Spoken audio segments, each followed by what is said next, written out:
And why I build Hickok cases for these tube testers. You could have a really nice tube tester, maybe hardly ever used, but the case could look like shit. And for a year or two, I was rebuilding the cases. Here's an example of one I quit on and stopped rebuilding the case and built a new one. Here's the front of the case. And what it is they have all these split rivets holding on the hardware, not screws. So you've got to dig out these split rivets, which is a huge pain in the ass to dig these out. Which you can see I did. And when I got to this point right here on the top, I said forget it. They put the rivets too near the top, and when I was digging them out, I split the wood. You're left with a 3/8 inch piece of plywood that's 50, 60 years old, which is still okay if they didn't put the split rivets in. So here's a rivet down there. I couldn't even get the whole thing out. They punch them in there. There's a punch they had. You can see the marks from the punch, the round circle around the split rivets. So you're left with a 3/8 inch piece of plywood. And a lot of these newer ones, this is from an 800, a 600, or a 6000. This case here, it'll fit all three of them. I don't know which one it's from. But you're left with this, which is nice. It's dovetailed here, which is a pretty still solid piece of wood, which I use to work on tube testers, like when I'm going to cut that meter out tomorrow. I am going to use it on this. And usually the bottoms are some pressed paper or cardboard or something on the newer models instead of plywood. The top, the very top is the same thing. They're just a huge pain in the ass. I was spending more time getting out these split rivets where I came to the conclusion maybe I should just build a damn new case. It'd be quicker. Yeah, it's more expensive because I got to buy the wood, got to buy all the hardware, but you end up with a really nice case. Really nice case.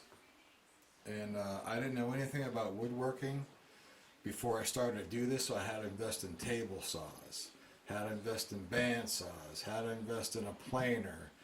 I've invested a lot of money and a lot of tools to make the cases, which, you know, come out really nice. And I found out it's much more pleasurable to build a new case than it is to take out split rivets out of a 3/8 inch piece of plywood. One of the first cases I built, I did dovetailing, which was really nice.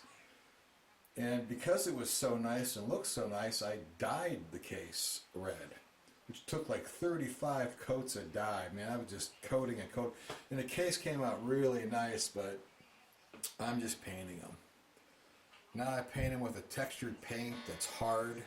It puts like a shell on the case, so you won't even see the dovetails if I dovetail it, so I quit dovetailing them. It's a little bit time consuming. So anyways, same thinking behind trying to repair these Hickok meters. Same with these cases. It's not worth the time and energy. Just build it from scratch. Build something new that's going to be better. And there you go. Here's a perfect example. Hickok leatherette still left on there. And that stuff, if you ever tried to wash that leatherette to clean it, it just bleeds red everywhere. They're basically uncleanable, so you rip it off and here's what you get. Thin piece of 3/8 inch plywood. And here you go. Instead of using screws for the side rails to hold the tester up, they used big giant staples, which are hard to get out. But it does make a nice device to put tube testers on to work on them. Well, here's a case I made for a TV10DU. It's pretty nice and soft. Plenty of room to get the tester in and out. Left to put some extra space in the back for the cord and to add a milliamp meter for the plate current. Here's the original 10DU case. Just enough room to get the thing in there. As a matter of fact, if you ever try to fight a TV7 or a TV10 out of the metal case, you probably know what I'm talking about. Here's a TV7 case. I've had a couple TV7s over the years, and I'm telling you, getting these testers in and out of the case is a struggle. In a direction that says take the screws out, turn the case upside down, and pull it out like that, that's probably the easiest way, although it tends to get hung up on these rails on the side, which are in two parts. And if you put the tester back in, you struggle getting it back in there, you knock a wire the wrong way and the wire shorts out on the metal case, you could ruin a perfectly good tube tester. Now these metal cases serve their purpose in the military, being banged around in the field, but I would suggest if you have a TV7 and you're going to work on it, change the tubes out, you're way better off having a nice wood case for it. That's just my opinion. So I'm going to put in some pictures of some of the new cases I made. First of all, I'm going to put some pictures in of the Hickok cases that I reworked from the original case. Some of them I put all the original hardware back on. I took it all off, took all the split rivets off, took the clasps off, the hinges, the metal feet, and I brass wired all the hinges, the metal on the handle, repainted them, redid the wood on the tube tester, put all the hardware back on with screws so it could come off, and you're seeing pictures of some of them that I did right now. And then I'm going to show you some of the new cases I made. The first one I'm going to show you is the one I made for the 6000, which I dovetailed and dyed red. And I made the lid on the case extra tall so you could put socket savers on it.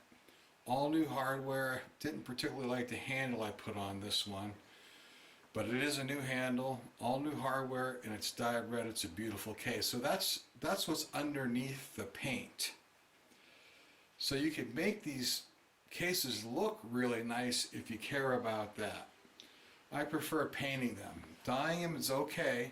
It takes a lot of time and a lot of effort to do that. And then you're going to see a 750, which I put a new meter on, brand new case, put space in the back, and the case came out to be about the same exact size as the original case, just maybe a ½ inch bigger, a little bit taller on top to have more space. So take a look at the cases, the wood cases, and you saw from the beginning why I make the new cases rather than try to refurbish the old ones. As much as work as I put into refurbishing the old cases with the 3/8" plywood, you end up with, it's pretty nice. It's a lot better than the ripped up leatherette that's smelly and there's white and it bleeds red if you try to clean it. It was way better off than that, but all the time and effort it goes into refurbishing those old cases, I just prefer to make new. I got all the equipment to do so, and I have experience making them. I know most of the measurements for them. I even have extra cases. I have a lot of the red cases, 600, 6000s, 800 cases out back somewhere in my storage unit that are all ripped up. And anyways, take a look at the cases. Just an informative video to show you that what your tube tester can be. Because other than the meter, all the other parts are replaceable. Resistors, capacitors can easily be replaced. Your tube tester can work like new. I'm sure Hickok didn't think somebody's going to be using these tube testers 60 years from when they made them. And the cases reflect that. But the tube testers themselves, other than the meter, have held up really well. The meter and the cases. Anyways, thanks for looking.